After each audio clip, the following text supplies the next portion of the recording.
Bonjour. Je pense qu'aujourd'hui, je vais profiter de cette vidéo pour me présenter pour ceux qui, sans aucun doute, ne me connaissent pas encore. Je suis Angama Ange Adou Anissé. Je réside présentement ici aux États-Unis d'Amérique et plus précisément dans l'État de Maryland, euh, non loin de euh, Washington District. Je fais cette vidéo aujourd'hui parce que à travers les informations que nous recevons depuis la Côte d'Ivoire, il est fort semblable que quelque chose de très négatif arrive à notre pays. Et c'est notre pays. Tous ceux qui sont là-bas sont mes frères, mes amis, mes soeurs, mes parents. Et donc, tout ce qui arrive à la Côte d'Ivoire m'intéresse, moi particulièrement. Bon, c'est dommage que je sois hors du pays en ce moment précis, mais aujourd'hui, quelque chose de très important va peut-être se produire. Je fais cette vidéo parce que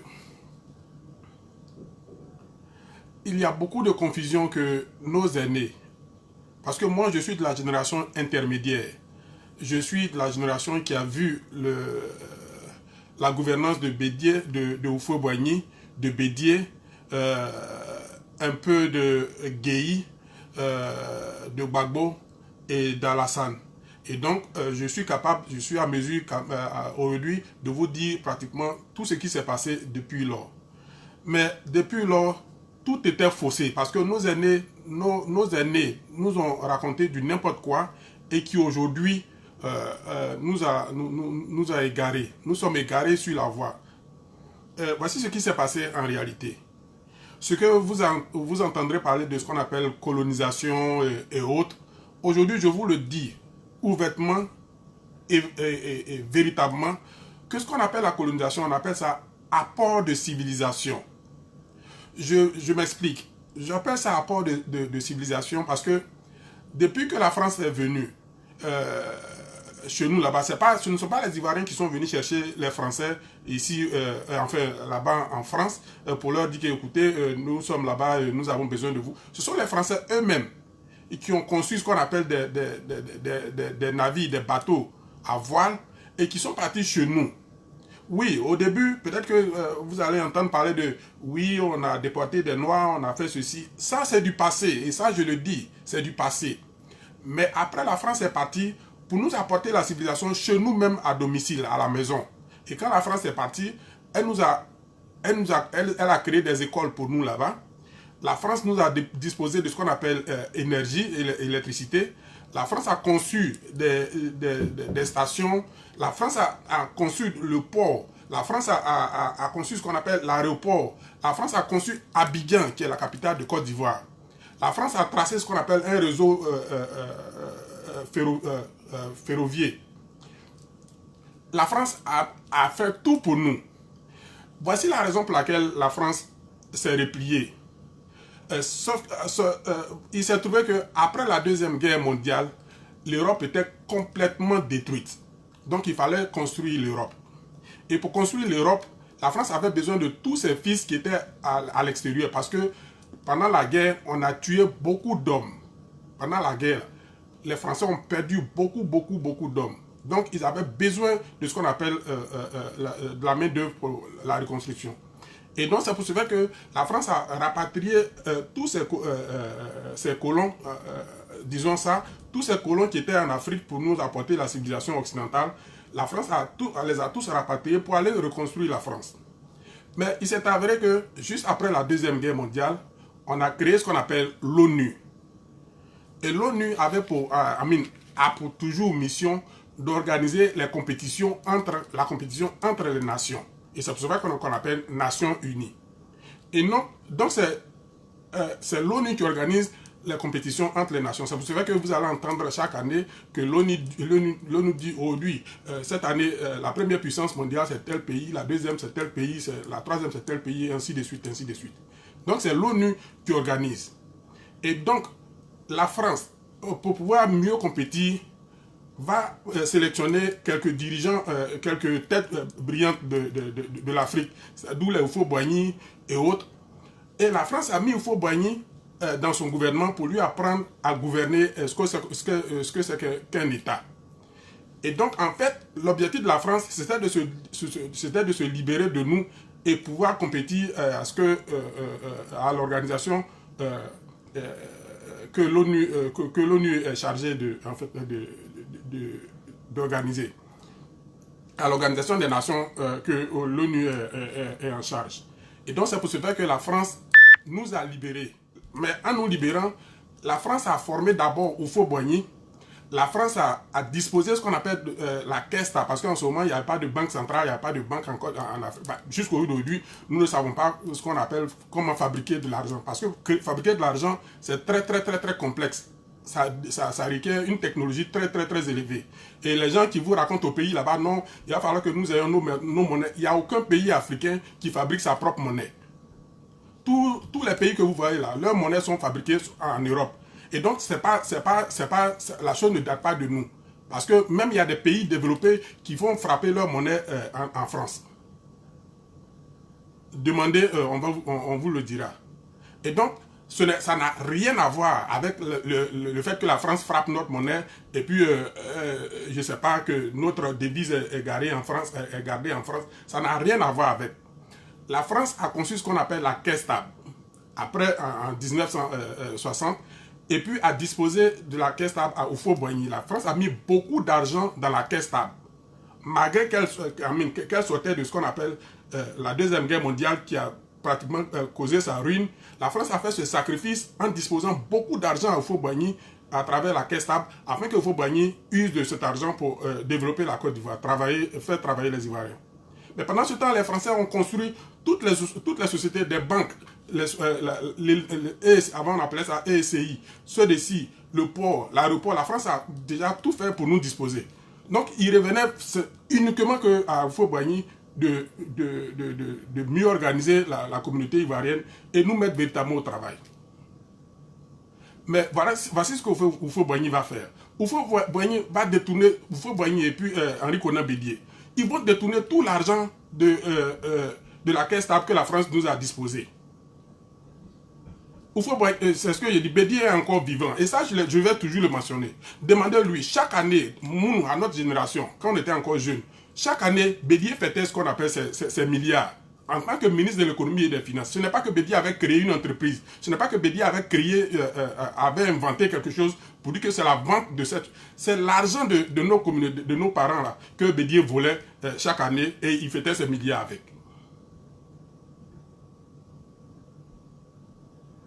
C'est Bédié qui a fait qu'aujourd'hui, la Côte d'Ivoire est ruinée.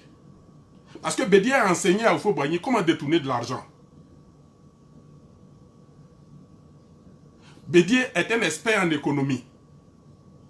Lui, son économie qu'il a étudié, son génie en économie, là, c'est pour venir tuer la Côte d'Ivoire, c'est pour venir tuer ses propres frères. Bédié a ruiné toute la Côte d'Ivoire. Et aujourd'hui, voici ce que nous traversons à cause de Bédié. Voici aussi, comment on appelle ça, Houphouët-Boigny qui, après avoir... Houphouët-Boigny, moi, dans les années 80-82, il y a une crise que la Côte d'Ivoire a connue qu'on appelait conjoncture. Conjoncture, nos parents, Houphouët-Boigny les a blagués à cultiver seulement que le café puis le cacao. Nos parents ont même oublié de cultiver de la banane et puis de l'igname pour eux-mêmes leur propre nourriture. En ces années-là, même pour trouver de la banane comme ça pour manger, du riz pour manger, c'était un problème. Mais pendant ce temps, Houphouët-Boigny disait à la population de Côte d'Ivoire de serrer la ceinture. Voici son mot qu'il employait, de serrer la ceinture. Pendant qu'il était en train de construire la basilique qui a coûté 87 milliards avant d'évaluation. Pendant qu'il était en train de construire Yamoussoukro avec l'argent de nos parents. Houphouët a lui seul a payé des quartiers de luxe en France, pendant que son peuple était en train de mourir. Houphouët, avant de mourir, avait 11 milliards de dollars américains dans son compte. Pendant que la Côte d'Ivoire coulait sur une dette.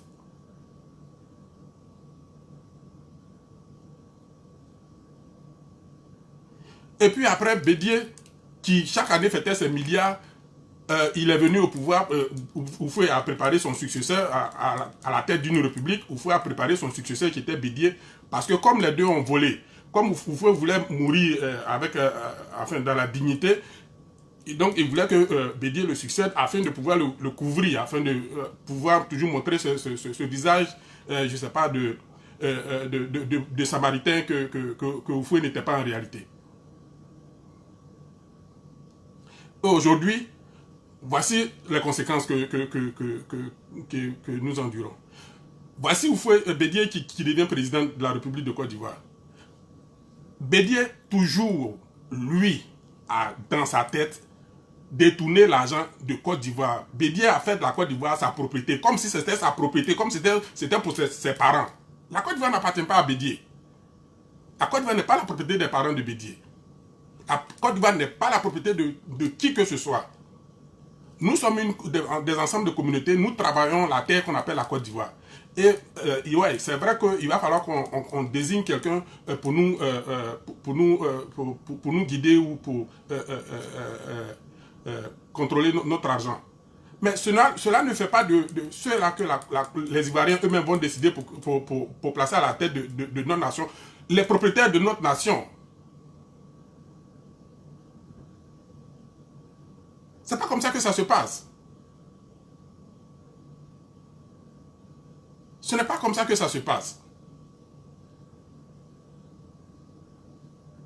Voici Gbagbo aussi qui vient dire aux Ivoiriens, vous savez, la France nous vole. Qu'est-ce que la France nous a volé? Aujourd'hui, là, je demande à un seul Ivoirien de me dire une seule chose de ce que la France nous a volé. Dites-moi une seule chose de ce que la France nous a volé. Toutes les sociétés qui sont implantées en Côte d'Ivoire sont des sociétés, ce sont les Français qui les ont implantées. Et cela dans l'objectif de nous donner du travail. Quand aujourd'hui un Ivoirien travaille à la CIE, quand aujourd'hui un Ivoirien travaille à la BCC, quand aujourd'hui un Ivoirien travaille à la SGBCI, quand aujourd'hui un Ivoirien travaille à Bolloré, est-ce que c'est l'argent que cet Ivoirien reçoit là, ça s'en va en France? L'Ivoirien n'utilise pas cet argent-là pour nourrir sa famille en Côte d'Ivoire?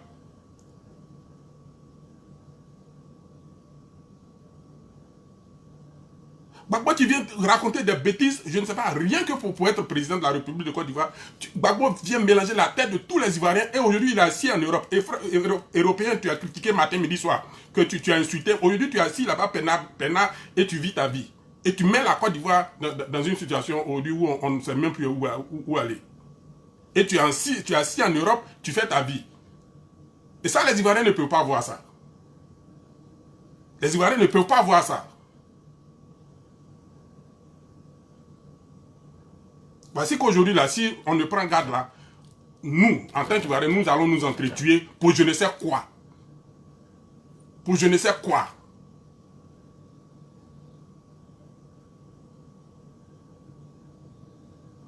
Sous Houphouët-Boigny, il y avait des ministres, même des ministres d'État qui étaient étrangers, Auguste Denis, même lui son gendre, parce qu'il fallait juste épouser ou bien connaître un des enfants ou bien une nièce à Houphouët-Boigny, et Houphouët-Boigny te mettait dans le gouvernement de Côte d'Ivoire. Les Amadou Thiam et autres là, ce n'étaient pas des Sénégalais. Houphouët n'avait pas introduits dans le gouvernement de Côte d'Ivoire parce qu'ils épousaient ses parents. Qu'est-ce qu'Amadou Thiam savait faire? Et puis en Côte d'Ivoire, il n'y avait pas d'intellectuel capable de faire. Parce que tout simplement, il avait épousé la femme en fait, la sœur de Houphouët. Ce sont des choses que nous devrons nous asseoir. Et puis plutôt que d'aujourd'hui chercher à dire on veut que Bédié soit président, on veut qu'Alassane soit président, on veut que... C'est le pays là, nous sommes des Ivoiriens, on doit avoir un objectif. On doit savoir où est-ce que nous allons, avec quoi est-ce que nous partons. Voici la chose qui importe aujourd'hui. Qu'est-ce que nous voulons? Qu'est-ce que nous voulons?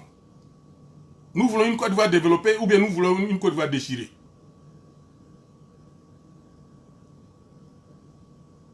Aujourd'hui, voici que nous quittons tous le pays parce que nos dirigeants, nos propres frères qui sont à la tête de notre pays, nous traitent comme des esclaves. Nos propres frères nous tuent. Nos propres frères nous tuent chez nous, dans notre pays.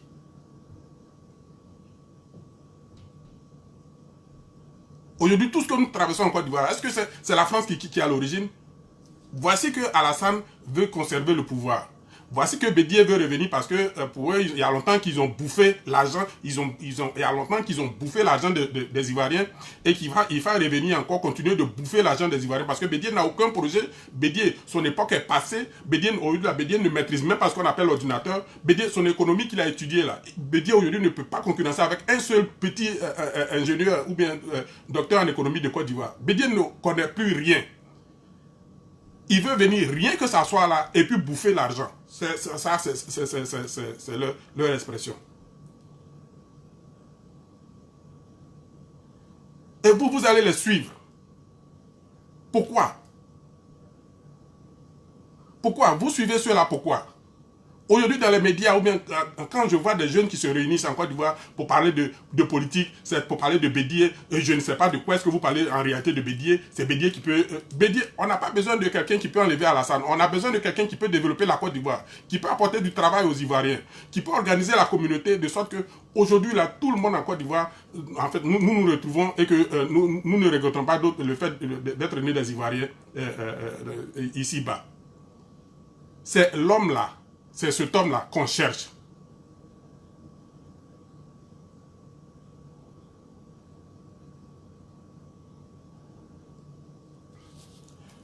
Avec la crise que nous traversons aujourd'hui, là, il y a seulement que je vois trois entités, trois institutions capables de nous sortir de là.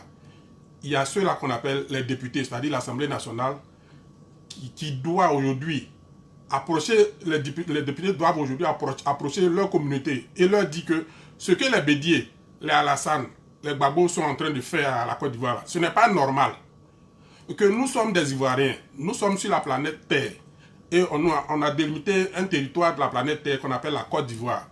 Cette terre-là, nous sommes en charge de valoriser cette terre, c'est-à-dire d'utiliser cette terre, de l'étudier, de la connaître, de pouvoir l'utiliser pour satisfaire à nos besoins, c'est-à-dire créer des choses, inventer des choses à travers la terre. Parce que tout ce que vous voyez ici comme création, ce sont des éléments de la terre qu'on utilise pour les créer.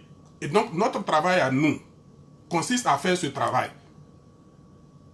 C'est-à-dire consiste à étudier la République de Côte d'Ivoire, en fait, la terre de Côte d'Ivoire, comment l'utiliser pour satisfaire à nos besoins, pour manger, pour dormir, pour boire, pour travailler, et puis avancer en fait, ici-bas. Voici notre mission. Et ça, c'est le travail que l'ONU fait.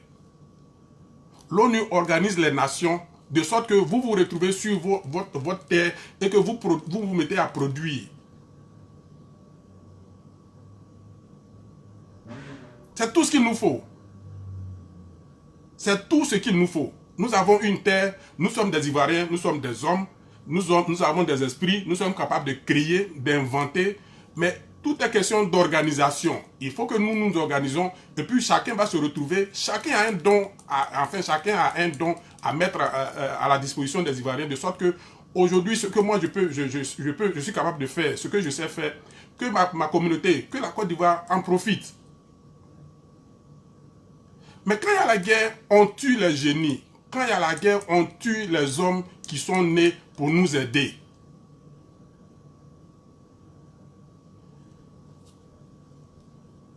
Et si jamais l'Assemblée nationale ne peut pas faire ce travail, ceux qui doivent faire encore ce travail, c'est ce qu'on appelle la Cour suprême.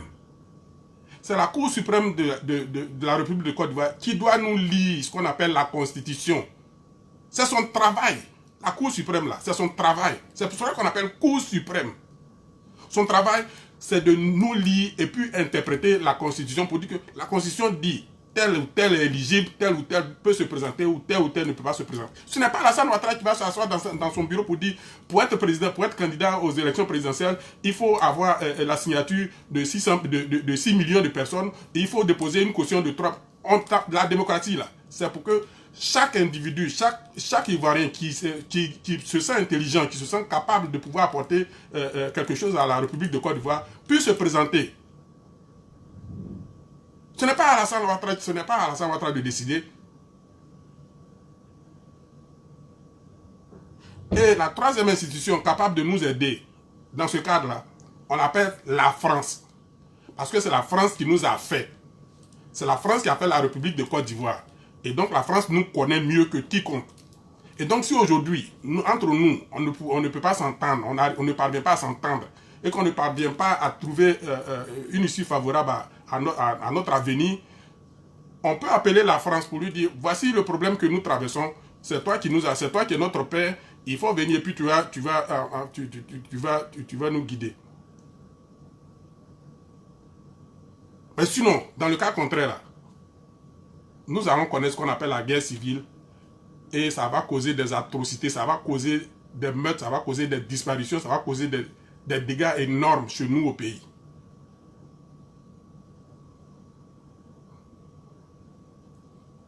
En tout cas, moi je suis prêt à retourner chez moi au pays, mais je veux aller retrouver tous mes frères, toutes mes soeurs, tous mes parents. Je veux retrouver tout le monde au complet. Je ne veux pas que quelqu'un soit mort parce que, je ne sais pas, Bédié veut devenir président, ou Hassan veut devenir président, ou Babo veut devenir président. Ça, je ne veux pas que quelqu'un trouve la mort pour ça.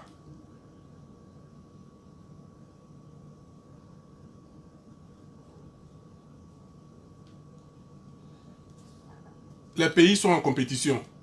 Aujourd'hui, là, comme je l'ai constaté, apparemment, vous, c'est les conflits de Bédié et Alassane qui vous intéressent en Côte d'Ivoire. Quand je regarde sur les réseaux sociaux, c'est tout ce que vous avez vous entamé comme débat.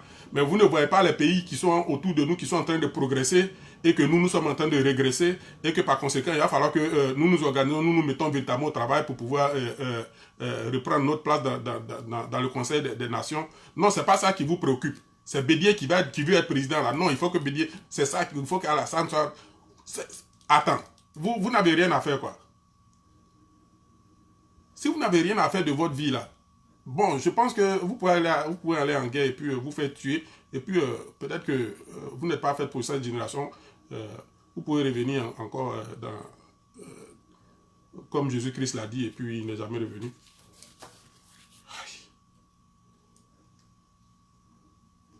Aujourd'hui, là, ce qu'il convient de faire, c'est de ne même plus écouter Bédié.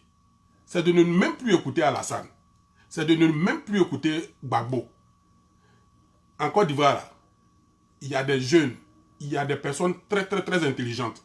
Mais comme vous êtes concentré sur l'affaire de Gbagbo, l'affaire de Bédié, l'affaire d'Alassane, vous ne parvenez pas à voir ces jeunes très brillants, ces jeunes qui veulent du bien à notre pays, qui veulent du bien à nos communautés. Vous ne parvenez même pas à les voir, à les entendre.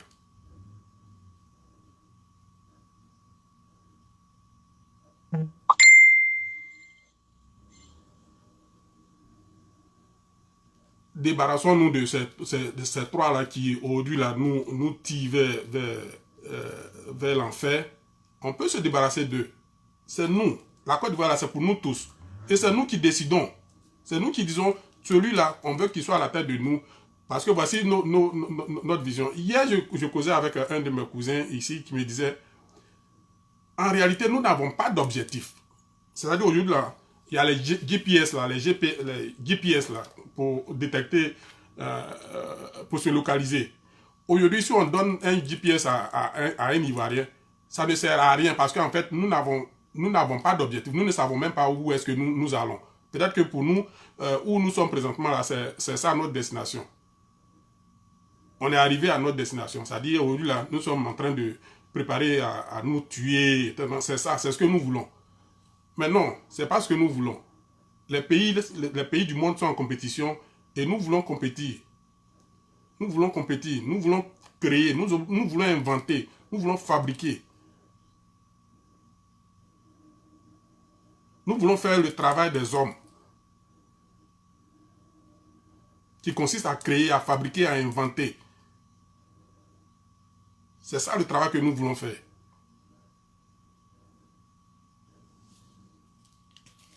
Ok.